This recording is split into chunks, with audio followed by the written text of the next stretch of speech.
मेरा एक दोस्त कहने लगा कि यार या आयुर्वेद भी जो है ना एलोपैथी की तरह ही महंगी पद्धति है। मैं कहा महंगी कैसे भाई? बोला यार इतना लंबा समय लगता है। तो मैं एक बात बता, इतने सालों से अपने शरीर के अंदर गंद इकट्ठा कर रहा है, बीमारियों को इकट्ठा कर रहा है, और फिर उस बीमारी को जड़ से काटना है तो जड़ तक जाना पड़ेगा ना। अब एलोपैथी क्या कर रही है कि आप अभी बीमार हुए, बीमारी के लक्षण नजर आए, वो आपको कुछ देर के लिए उस बीमारी से राहत दे देगी, लेकिन आयुर्वेद आपकी पुरानी उस जड़ तक जा रहा है और वहां से फिर खत्म कर रहा है, समय लगेगा। वो बोला यार पैसे भी बहुत लगते हैं। तो हमने कहा एक तरीका है भाई कि अगर आपको पैसे भी खर्च नहीं करने और आयुर्वेद और एलोपैथी में से किसी एक को चूज करना हो तो कंपलसरी रूप से आप आयुर्वेद को चूज करोगे, उसकी भी गारंटी है। बोला वो क्या तरीका है? मगर अगर इस बात का ज्ञान हो जाए कि बीमार क्यों पड़ते हैं, आपके शरीर की प्रकृति क्या है, बीमार पड़ने के रीजन को अगर आप बीच में से खत्म कर दो और अपना केवल खान पान दिनचर्या ऋतुचर्या के हिसाब से हो जाए तो आपका काम ही आसान हो जाए। बोला फिर वो कैसे होगा? क्योंकि आजकल तो अगर बीएएमएस करने के लिए जाते हो तो उन कॉलेजों में भी एलोपैथी की प्रैक्टिस ही सिखा रहे हैं वो लोग, आयुर्वेद का तो कोई चीज सिखा ही नहीं रहे। और फिर अष्टांग हृदय पढ़ने की किसके पास इतना लंबा समय है? और बोले थोड़ा थोड़ा समय लगता है। मैं कहा देखो भाई 30 सेकंड में तो संभव नहीं है, पर हाँ हमने जनता सरकार मोर्चा के अपने राज्य वैद्य हैं वैद्य वीरेंद्र जी, इनसे रिक्वेस्ट करी कि वैद्य जी हमको पूरे समाज के अंदर बात लेके जानी है, हमने उन लोगों को ये बताना है कि वो ठीक कैसे रहें, कि आपको पद्धति चूज करने की जरूरत ही ना पड़े और आप बीमार ही ना पड़ो, तो आपका लाखों रुपया पूरे गांव का भी बच सकता है, और पूरे गांव का बचेगा तो मतलब देश का भी बच सकता है। तो इसके लिए वैद्य जी ने श्री हरि नारायण गोधाम के नाम से एक चैनल तैयार किया और दर्शकों की मांग पे, हमारे साथियों की मांग पे इस चैनल के ऊपर उन्होंने ऋतुचर्या के हिसाब से कुछ चीजें प्रसारित करनी शुरू की हैं, जिसका बहुत गजब का परिणाम सामने आ रहा है। इसके उद्देश्य को लेकर के और इसके पर्पज क्या रहेगा और किन लोगों को क्या क्या फायदा होगा, और आने वाले समय में अपने वैद्य जी पे किसी कैसी वीडियो डालेंगे, इसके लिए हम सीधी रुख करते हैं वैद्य जी तक। तो वैद्य जी जरा एक बार ये बताइए कि हम डिस्क्रिप्शन में आपके चैनल का लिंक तो उसके अंदर दे देंगे। सवाल ये है कि मुख्य आपका पर्पस क्या है इस चैनल को बनाने का और किस किस तरह की वीडियोस आप लोगों तक लेकर के जाएंगे? प्रणाम आप सभी को। ऐसा हुआ कि पिछले कुछ समय से जब से आयुर्वेद को समझा है तब से ये पता चला कि आयुर्वेद को लोगों ने केवल एकमात्र चिकित्सा की पत्ती मान लिया, अन्य पत्तियों की तरह, कि ये केवल चिकित्सा के लिए बना है, जबकि ऐसा नहीं है। चिकित्सा केवल एकमात्र उसका भाग है, हिस्सा है। उसके अतिरिक्त आयुर्वेद हमें वो देता है कि जिसको पा करके हम पूरा जीवन सुखद व आनंद के साथ और पूर्णतः स्वस्थ रह करके जी सकते हैं। पूरा जीवन हमारा स्वस्थ रह सकता है। ऐसा जीवन जो हमारे बुजुर्गों ने जिया, आज से 2-3 पीढ़ी पीछे ही यदि हम जाते हैं तो हमें सुनने में नहीं आता था कि किसी को हार्ट अटैक हो रहा है या किसी के घुटनों में दर्द आ रहा है। आज 13-13 साल के बच्चियां आते हैं और वो कहते हैं कि हमारे घुटनों में दर्द है। ऐसा जो बदलाव आया पिछले कुछ समय में, वो इस कारण से आया कि हमने अपनी परंपराओं को छोड़ दिया। आयुर्वेद की सारी बातें सारी दुनिया याद नहीं रख सकती, लेकिन हमारे बुजुर्गों ने, हमारे ऋषियों ने क्या किया कि उन परंपराओं को त्योहारों के जरिए डिजाइन करके, क्षेत्र विशेष के जरिए, कि इस क्षेत्र में इस तरह के रोग आएंगे तो इस क्षेत्र के लिए ये त्योहार, जैसे बिहार के लिए छठ पूजा मनाई जाती है, लेकिन छठ पूजा पूरे भारत में तो नहीं मनाई जाती, क्योंकि वहां के क्षेत्र में जिस समय पर छठ पूजा का त्योहार मनाया जाता है उस समय जिस तरह के रोग आते हैं वो छठ पूजा पे पकवान बनते हैं।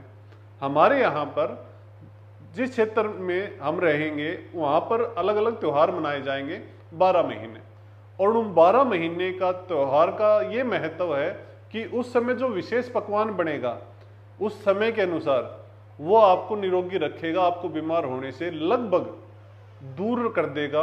आप बीमार होने के चांसेस लगभग समाप्त हो जाएंगे।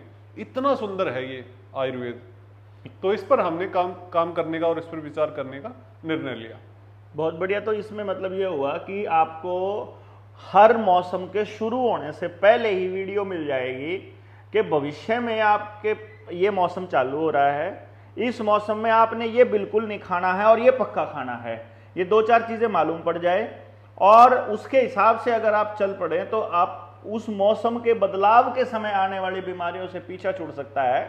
इसको आप ये भी कह सकते हो कि हमारे पुरखों ने आयुर्वेद को एक तरह से आत्मसात करने के उद्देश्य से हमारे त्योहारों के अंदर परंपराओं में एक स्क्रिप्ट की तरह सेट कर दिया था।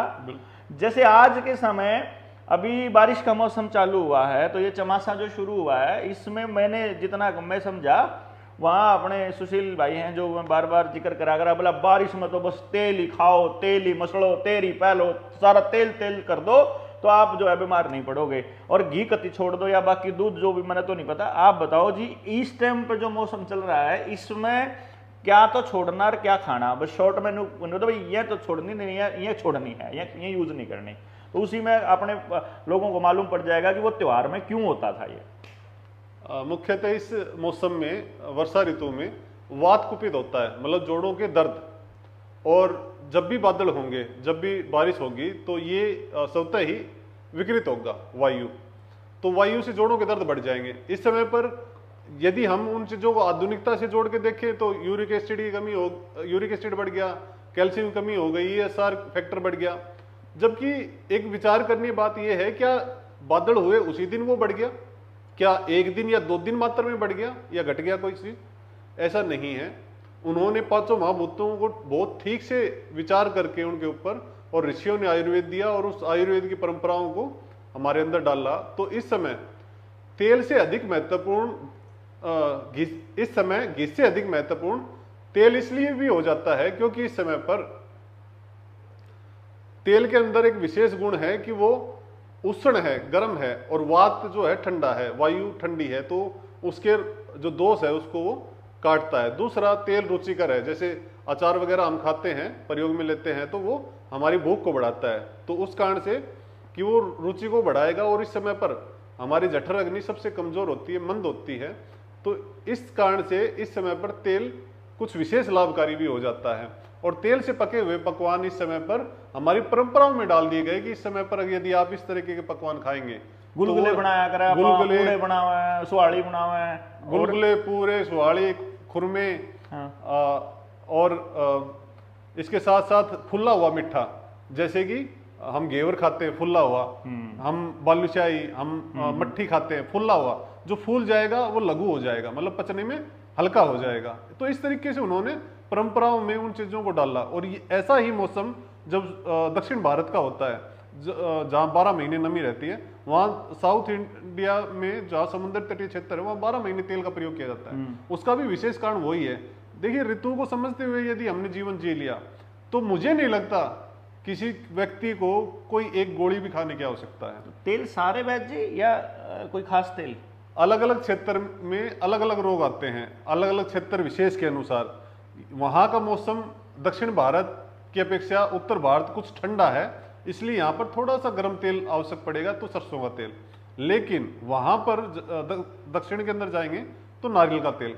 तो अलग अलग क्षेत्र के हिसाब से भी तेल डिजाइन है, अलग अलग पकवान डिजाइन है, अलग अलग मौसम के हिसाब से। आज कुछ खाना है और आज ही मौसम बदल जाए तो कल कुछ खाना पड़ जाए, इतना तक डिसाइड है कि आप हर रोज का एक अलग तरह का पकवान खा सकते हैं अपने मौसम और अपने शरीर को समझते हुए।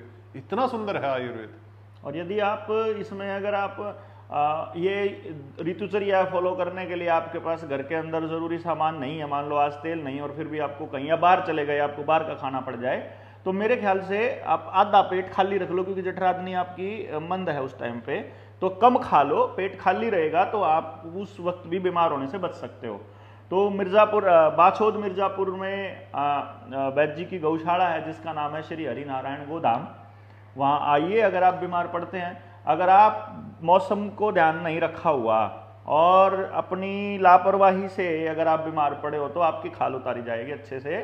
लेकिन आपको यदि दिनचर्या मानने में आप बिल्कुल सक्षम हैं, आप इसके इच्छुक हैं, तो आप निःशुल्क आपका इलाज घर बैठे होने लग रहा है, इसका इलाज वैद्य जी करेंगे। तो अब आपकी मर्जी है कि आपने लाखों रुपया वेस्ट करना है अपने खराब हेल्थ के ऊपर। पहले तो शरीर को खराब करो, फिर बाद में पैसा दे के जाओ किसी को। इससे बढ़िया तरीका क्या है कि आप पहले ही समझ लो कि बीमार क्यों पड़ोगे, और उसके लिए सचेत होकर के अपनी दिनचर्या और ऋतुचर्या और खान पान को उस हिसाब से कर लो, तो हर क्षेत्र के लिए भी काम शुरू करेंगे।